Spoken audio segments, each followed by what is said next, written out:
ধন্যবাদ মাননীয় সভাপতি আমাকে কিছু বলার সুযোগ করে দেওয়ার জন্য। আমার দলের প্রথম বক্তা যখন অবহেলাকে সংজ্ঞায়িত করে গেলেন, তখন প্রতিপক্ষের প্রথম বক্তা বিতর্কের এই মঞ্চে উপস্থিত ছিলেন ঠিকই, কিন্তু মন হয়তো ছিল অন্য কোথাও। তাই তিনি বারবার ভিন্ন ভিন্ন সুরে একই গান গেয়ে প্রমাণ করার চেষ্টা করে গেলেন যে সন্তানের মানসিকতা নাকি বৃদ্ধ পিতামাতার প্রতি দায়িত্ব পালনে অবহেলার মূল কারণ নয়। অবহেলার সংজ্ঞায় যেখানে বলছে অবহেলা হচ্ছে প্রদত্ত পরিস্থিতিতে যত্নের অভাব এবং ইচ্ছাকৃত অসতর্কতা, অর্থাৎ বিজ্ঞ প্রতিপক্ষ, অবহেলার প্রশ্ন আসে তখনই যখন আপনি পূর্ণ সামর্থ্য থাকা সত্ত্বেও আপনার বৃদ্ধ পিতামাতার যত্নের প্রতি ছিলেন উদাসীন। যে ছেলেটি শুধুমাত্র টাকার অভাবে বৃদ্ধ মায়ের চিকিৎসা করাতে পারছে না, সে কিন্তু আজকের বিতর্কের বাইরের বিষয় বিজ্ঞ প্রতিপক্ষ, কারণ সে চেষ্টা করেও পরিস্থিতির শিকার।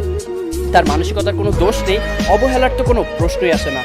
কিন্তু বৃদ্ধ পিতামাতার প্রতি দায়িত্ব পালনে পূর্ণ সামর্থ্য হয়েও যদি আপনি তাদেরকে করেন উপেক্ষা, তখনই তাকে আমরা বলবো অবহেলা, যে আপনার মানসিকতারই সমস্যা বিজ্ঞ প্রতিপক্ষ।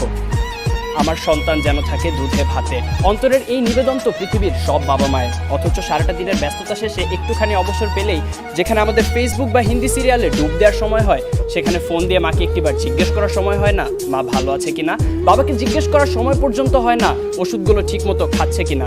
এখানে দোষটা কিন্তু বিজাতীয় সংস্কৃতির ধারক ও বাহক হিন্দি সিরিয়াল বা সোশ্যাল মিডিয়া, ফেসবুকের আগে আপনারই মানসিকতার বিজ্ঞ প্রতিপক্ষ। একজন সুস্থ মানুষ সর্বোচ্চ ৪৫ ডেল একক পর্যন্ত ব্যথার সম্মুখীন হতে পারে, আর সন্তান জন্মদানের সময় আমাদের মায়েরা যে পরিমাণ ব্যথার সম্মুখীন হন তা ৫৭ ডেল এর কিছু বেশি, যা একজন সুস্থ স্বাভাবিক মানুষকে প্রয়োগ করা হলে অনায়াসে তার ২০টি হাড় ভেঙে যাবে। সন্তানের জন্যই যে মায়ের সর্বস্ব বিসর্জন, সন্তান হয়ে সে মায়ের প্রতি যেন আমাদের নিষ্ঠুরতম আচরণ।